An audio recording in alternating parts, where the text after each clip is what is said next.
Excuse me, Ms. Ruan Miller, how are you going to implement a biblical worldview into your classroom? Great question, John.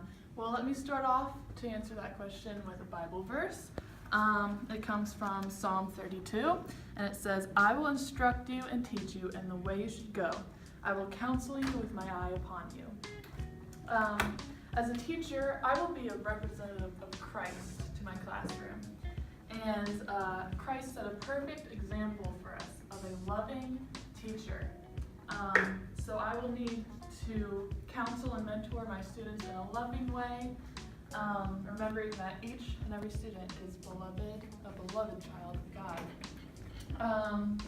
Now, I'm going to have that loving atmosphere in my classroom, and I'm going to make it an expectation that they should also behave that way to the other students, to anybody who comes through that door.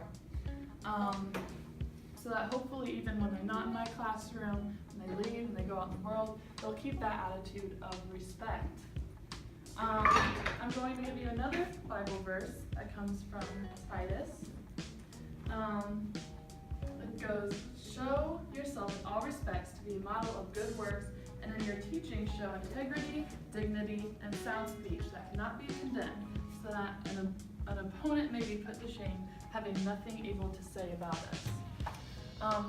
This is a reminder that my actions should always reflect Christ. Even when I have an inevitable bad day, I need to remember that what I am teaching and how I teach it should be pleasing to Him.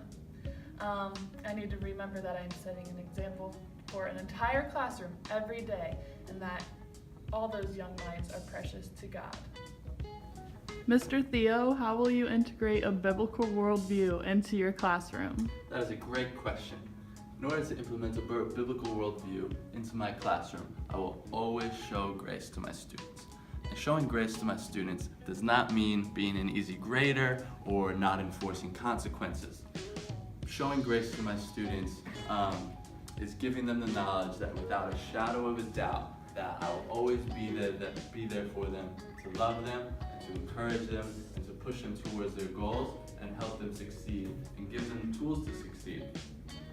And to keep the classroom atmosphere the way that I want it.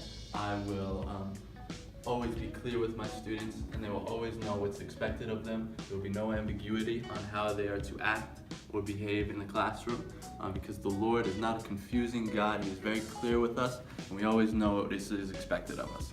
And so, in order to integrate a biblical worldview into my classroom, I will model the Lord and model His example of grace and clearness.